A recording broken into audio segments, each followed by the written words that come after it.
মাতৃভাষা মাধ্যমত শিক্ষা প্ৰদান বিদ্যালয় পৰ্যায়ত মাতৃভাষা মাধ্যমত শিক্ষা গ্ৰহণ আৰু প্ৰদান এইটো এটা আন্তৰ্জাতিকভাৱে আন্তঃৰাষ্ট্ৰীয়ভাৱে বিজ্ঞানসন্মত কথা মাতৃভাষাৰ জ্ঞান আৰু অনুভৱ অবিহনে এজন মানুহ বোবা মহাত্মা গান্ধীয়ে ইমান তিৰ্যক আৰু গাত লগা কথা তেনেকৈ কোৱাই নাই মূল কথাটো জ্ঞান জ্ঞান সৰুতে আহৰণ কৰিবলৈ হ'লে মাকৰ পেটত যি ভাষা শিকিছিল সেই বিষয়টো সেই ভাষাৰ মাধ্যমতে শিক্ষা গ্ৰহণ হ'ব লাগে মাকৰ পেটৰ থাকোঁতে শিকা ভাষা মাৰ মুখৰ ভাষা সেয়ে মাতৃভাষা সকলোকে কওঁ ভাষা সমস্যা নহয় দেই যদি মোৰ মূৰত জ্ঞানেই নাথাকে মই ইংৰাজীয়ে জানো নে হিন্দীয়ে জানো সংস্কৃতিয়ে জানো কি আহে যায় ইয়াত কথা থাকিলেহে মুখেদি ওলাব গতিকে কথা জানিবলৈ হ'লে সৰুতে মাতৃভাষাতে শিক্ষা গ্ৰহণ কৰা উচিত বুলি এই মহান পণ্ডিতসকলে কয় কালিলে পৰহিলে এনেকুৱা নহওক যে অসমীয়া ভাষী লোক সীমিত হৈ নপৰক আৰু অসমীয়া জাতিটো সীমিত হৈ নপৰক হয় নহয়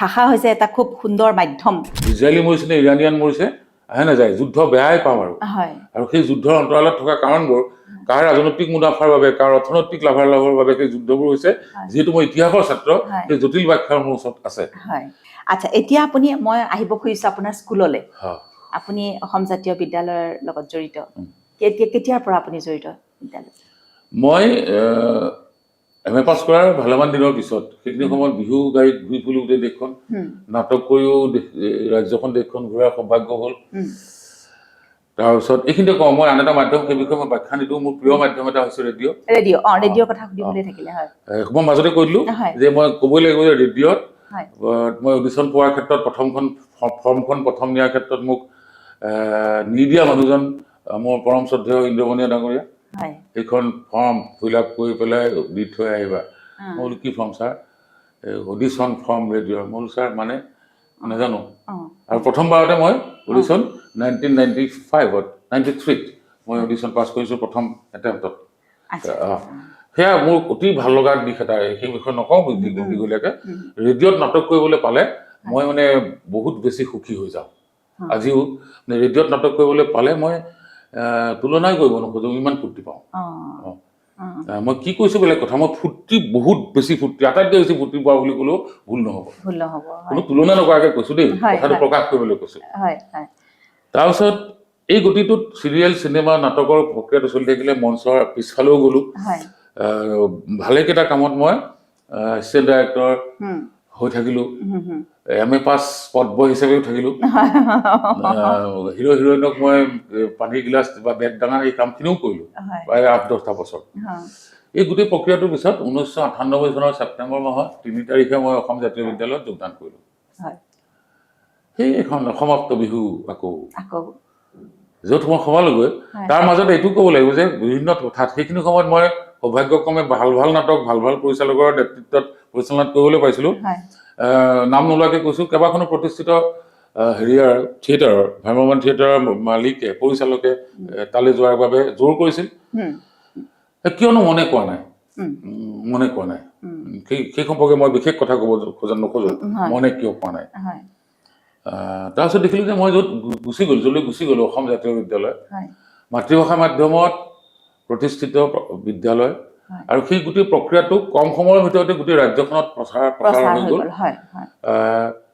সেইটো সাগৰিকা আন এখন নাটক বুলি ভাবি ল'লোঁ মানে যে এইটো এটা অৰ্থপূৰ্ণ কাম ইয়াত বহুত আছে এতিয়াও আছে আগতো আছিল থকাৰ দৰে এই মিছনটোত মই থকা উচিত এই অনুভৱটো কৰিলোঁ গতিকে মই অসম জাতীয় বিদ্যালয়ত থকা অৱস্থাত মই পৰৱৰ্তী কোনো চাকৰিৰ আবেদন কৰা নাই কোনো ইণ্টাৰভিউ বা আছাম ট্ৰিবিউনৰ দ্বিতীয় পেজ চোৱা নাই মই সুস্পষ্ট ইয়াত পইচাটো বহুত লাগে ভাই পইচা বহুত লাগে সকলোকে লাগে পইচাৰ দৃষ্টিৰে চোৱাই নাই মোৰ সন্মানীয় যিসকল মোৰ বয়সৰ কলিগ আমি গোটেইবোৰে নাই যে কাম এটাত লাগি গ'লোঁ তাৰমানে এনেকুৱা এটা কামত লাগি গ'লোঁ য'ত আটাইতকৈ ডাঙৰ কথা শিক্ষাৰ মাধ্যম কি আহিব পিছত যে এডাল ল'ৰা ছোৱালীৰ লগত আছোঁ তাৰমানে ল'ৰা ছোৱালী এগালৰ লগত থকা কামটোতো ফাঁকি থাকিব নোৱাৰিব ভুল হ'লে শুধৰাই ল'ব লাগিব কিন্তু ফাঁকি থাকিব নোৱাৰিব মানে এটিটিউড মনৰ দৃষ্টিভংগীৰ কোনো গণ্ডগোল কোনো কণ্ট্ৰাডিকশ্যন কোনো ধৰণৰ খেলি মেলি থাকিব নোৱাৰিব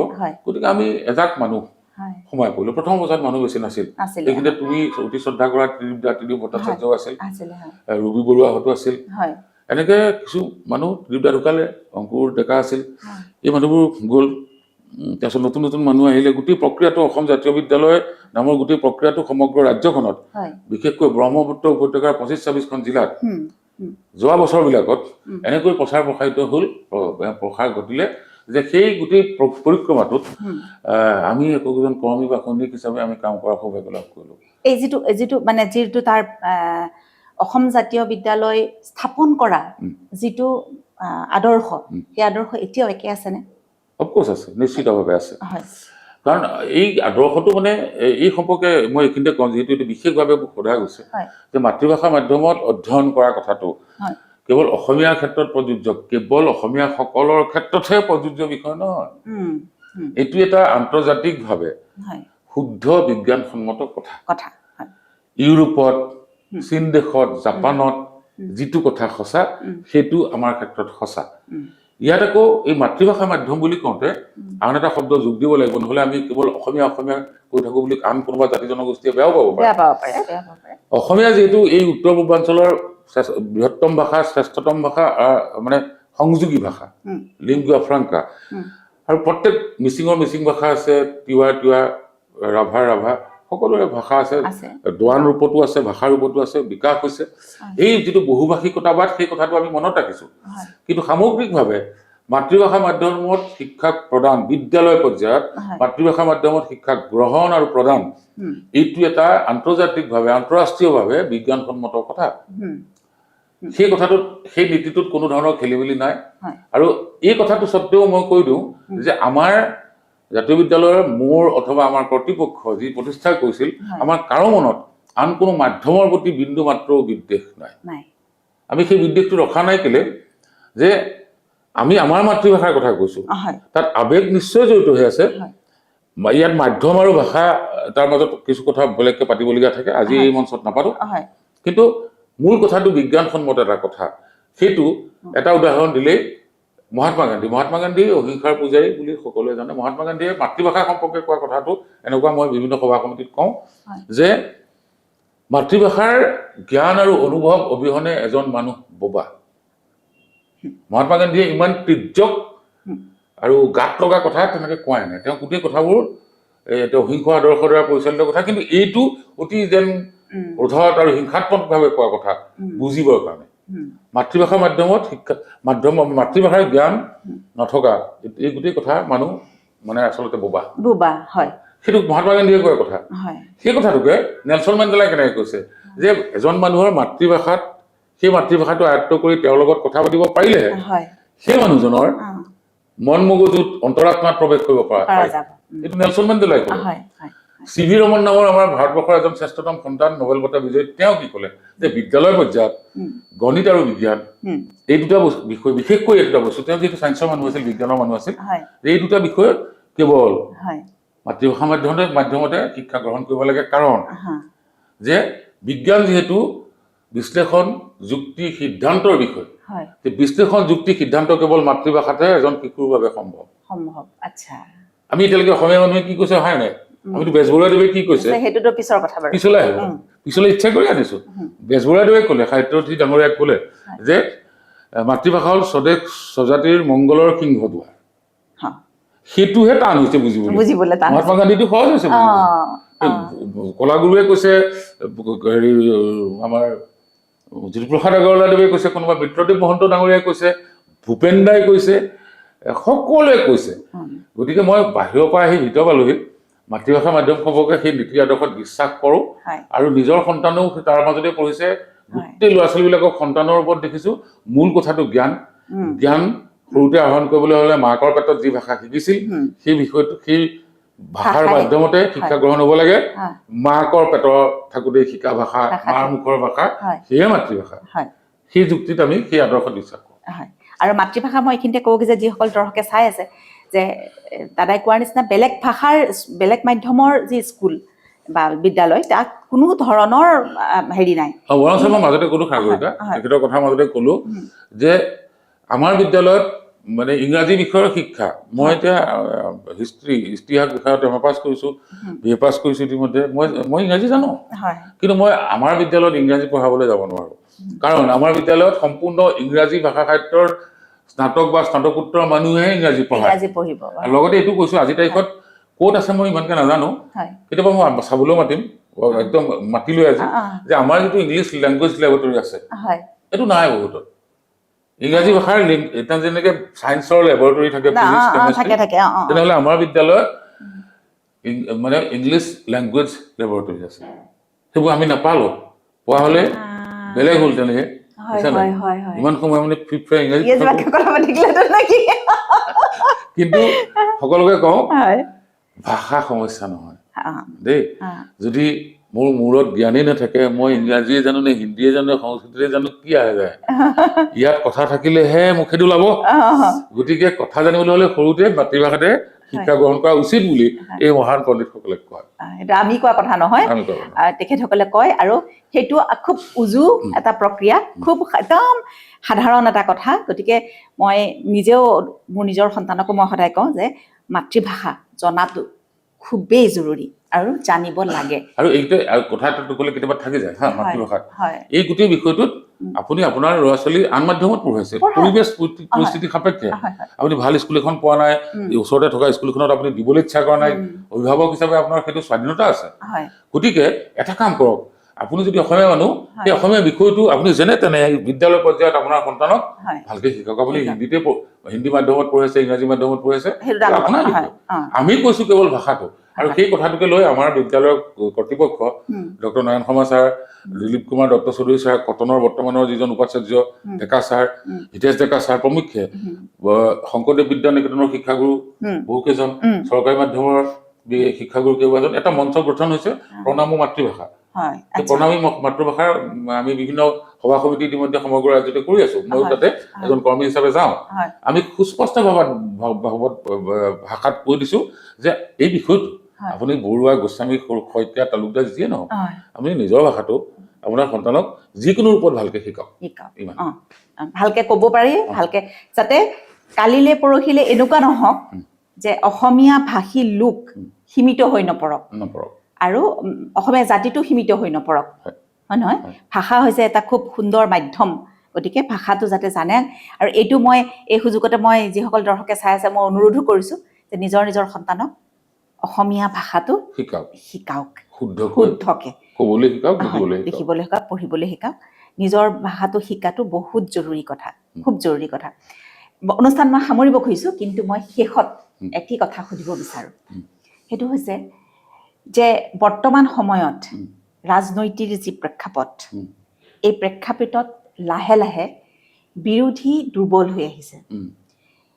বিৰোধীবিহীন গণতন্ত্ৰ, বিৰোধীবিহীন সংসদ গণতন্ত্ৰৰ বাবে উপযোগী নে? মুঠেই নহয়। প্ৰথম কথা, মই ৰাজনৈতিকভাৱে মই কোনো দলীয় ৰাজনীতিত মই জড়িত নহয়। কিন্তু মই ভীষণ সক্ৰিয় আৰু সচেতন। ৰাজনৈতিক ঘটনা প্ৰবাহ মই সম্পৰ্কে মই নিৰুদ্বেগ হ'ব নোৱাৰোঁ, বৰঞ্চ মই যথেষ্ট আগ্ৰহেৰে, আনকি উত্তেজনাৰে, উদ্বেগেৰে মই লক্ষ্য কৰোঁ।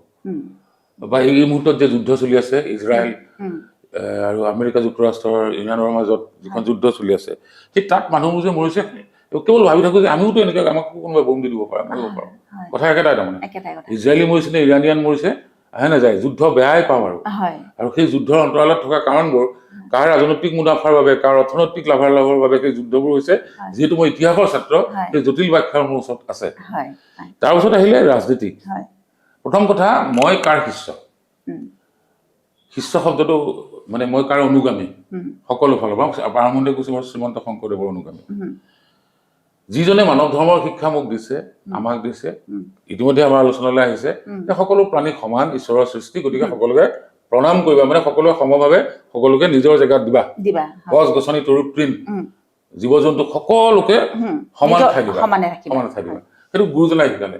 গতিকে সেই পিয়ৰলি সম্পূৰ্ণ নিৰ্ভুলভাৱে আমাৰ জাতীয় জীৱনৰ পৰা জাতীয় গুৰুজনে সেই যিটো দি থৈ গৈছে। আমি বহুতো তালৈ অৱদান আগবঢ়াইছে, সেই চিন্তাত অনেক বৈষ্ণৱ গুৰুৱে অৱদান আগবঢ়াইছে, মাধৱ গুৰুৱে আগবঢ়াইছে, বিভিন্নজনে আগবঢ়াইছে। মই সেইটো আধুনিক ৰূপত চাই ভাল পাইছো। আৰু সেই লিগেচিটো, সেই যিটো পৰম্পৰা, সেইটো বেজবৰুৱাদেৱে গ্ৰহণ কৰিলে আৰু বহুতে গ্ৰহণ কৰিলে। লক্ষ্মীনাথ বেজবৰুৱাদেৱে শংকৰদেৱক আকৌ সেই ব্ৰিটিছ যুগটোত, ইংৰাজৰ সময়ছোৱাত নতুনকৈ আৱিষ্কাৰ কৰিলে। শংকৰদেৱে হিজ টাইমছ লিখিলে, তেওঁ আকৌ নতুনকৈ আৱিষ্কাৰ কৰিলে। এতিয়া সেই লিগেচিটো চলি থাকিল জ্যোতিপ্ৰসাদলৈ। ৰূপকোঁৱৰ জ্যোতিপ্ৰসাদ আগৰৱালাই সেই লিগেচিটোকে গ্ৰহণ কৰিলে নতুন সময়ৰ ৰূপত, নতুন সময়ৰ আহ্বানত, ৰূপান্তৰৰ ৰূপ হিচাপে। সেই একেটাই জনজীৱনৰ গভীৰতলৈ সোমাই গৈ শংকৰদেৱকে বিচাৰি পেলাই বিষ্ণুৰাভাই সেই শংকৰদেৱৰ সেই গীতটো গায়েই বিশ্বমুখী হৈ গ'ল অসমলৈ, অসমৰ পৰা বিশ্ব, বিশ্বৰ পৰা অসমলৈ সুধা কণ্ঠই সেই বাট বিচাৰি পালে। আৰু এই পথিকৃতসকলৰ, এই জাতীয় জীৱনৰ মনীষীসকলৰ এই নীতি আদৰ্শত অনেকজন মনীষী ইয়াত সোমাই আছে। আমি সকলোৰে নাম এই মুহূৰ্তত স্মৰণ কৰিছো শ্ৰদ্ধাৰে। গতিকে মই ক'ব খুজিছো, মই শ্ৰীমন্ত শংকৰদেৱও ধন্য ধন্য কলিকাল, ধন্য নৰোত্তম ভাল, ধন্য ধন্য ভাৰতবৰ্ষ। তেওঁ ভাৰতবৰ্ষ চাই লৈছিল, দুবাৰকৈ তীৰ্থ ভ্ৰমণ কৰি তেওঁ ভাৰতবৰ্ষ চাই লৈছিল। তেওঁ সেই বৰ্ণনাত, তেওঁৰ যেনেকৈ উৰেষা বৰ্ণন আছে, উৰিষ্যাৰ বৰ্ণনা আছে, তাত জগন্নাথৰ বৰ্ণনা আছে, সেই সমগ্ৰ ভাৰতীয়ত্বটোক শংকৰদেৱে বুজি লৈছিল কিন্তু অসমীয়া ৰূপে। মই মোৰ ৰাজনীতিত মই অসমীয়াত্ব হেৰুৱাব নোখোজো, একদম হেৰুৱাব নোখোজো। মই সেইটোৱে ৰাজনীতি বিচাৰিম, সকলো মানুহ গণতান্ত্ৰিক ৰূপটোত এটা ভোটৰ অধিকাৰী। ৰাষ্ট্ৰপতিৰো এটা ভোটেই আছে, সাগৰিকা গোস্বামী মোৰো, অথবা ৰাস্তাত সেই ৰিক্সা চলাই থকা তেখেতৰো এটা ভোটেই আছে। গণতন্ত্ৰত সেইটো প্ৰথম কথা। গতিকে সেই নীতিৰ আধাৰত আমি সমান। গণতন্ত্ৰৰ ব্যক্তি স্বাধীনতা দিয়ে। গণতন্ত্ৰৰ আটাইতকৈ ডাঙৰ কথাটো ব্যক্তি স্বাধীনতা। সেই ব্যক্তি স্বাধীনতা কেতিয়াও ৰাষ্ট্ৰদ্ৰোহী হ'ব নোৱাৰিব, ৰাষ্ট্ৰৰ স্বাৰ্থৰ বিপৰীতে, কল্যাণৰ বিপৰীতে যাব নোৱাৰিব।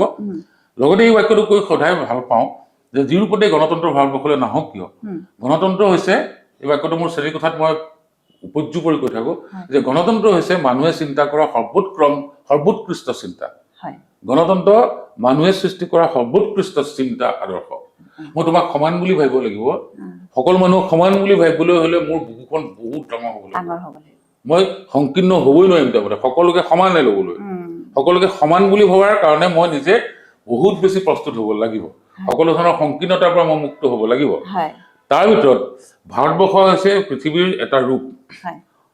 অসমখন পৃথিৱীৰ ভাৰতৰ আন এটা ডাঙৰণ, সংস্কৰণ কি নাই।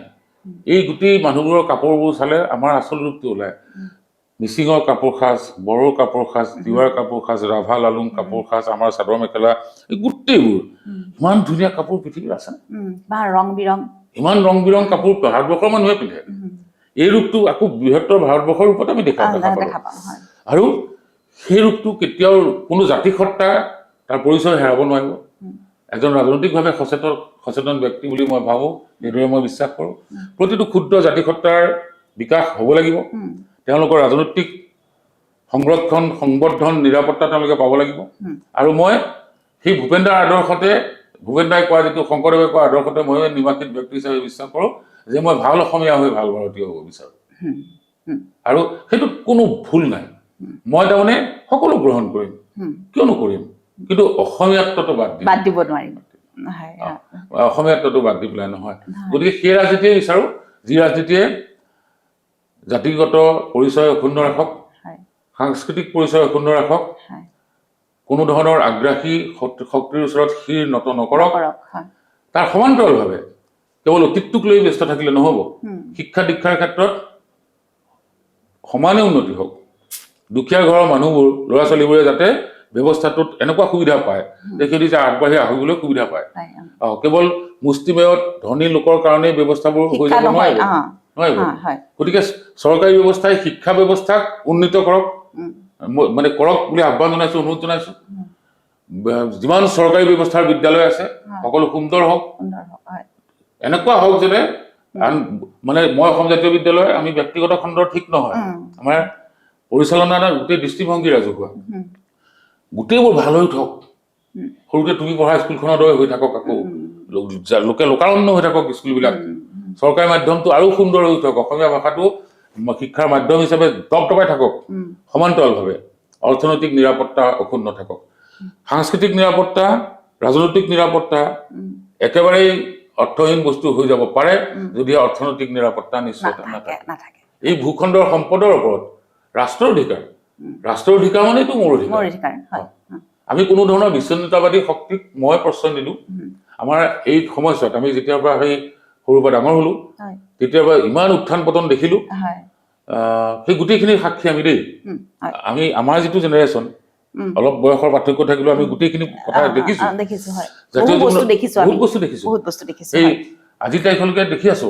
তাত মই ক'ব খোজো যে আমি উপযুক্ত নেতা লাগে আমাক, যি নেতাই অসমীয়া হৈ ভাৰতীয় হৈ থকাৰ সেই পতাকাখন উৰাই থাকিব পাৰিব। আছে যদি আছে ওলাই আহক, কৰক। আৰু জাতীয় শব্দটোৰ অপপ্ৰয়োগ যাতে নহয়। আৰু এইখিনিতে ক'ব বিচাৰিম যে অনাগত নিৰ্বাচন আহি আছে, অতি সোনকালে নিৰ্বাচনৰ কথা আহি আছে। গতিকে প্ৰত্যেকজনে ওলাই আহক, নিজৰ পচন্দৰ ব্যক্তিক ভোট দি জয়যুক্ত কৰক। নহয় জানো, ভোট এটা সাংঘাতিক ধৰণৰ অধিকাৰ, আমাৰ এই অধিকাৰ সাব্যস্ত কৰক। সকলোৱে বিবেক ভোট দিয়ক। হয়, আজি আমি বহু কথা পাতিলো, বহু মিলাই মেলি আমি এই সময়কণ আজি উলিয়াইছো। বহু ব্যস্ততা দাদাৰ আৰু মোৰো, চবৰে দুয়োৰ ব্যস্ততাৰ মাজত বহুত চেষ্টা কৰি এই সময়কণ উলিয়ালো। গতিকে আৰু এই সময়কণ আমি খুব ধুনীয়াকৈ কথা পাতিলো। আপোনালোকে কেনে পালে মোক জনাব বুলি আশা কৰিলো।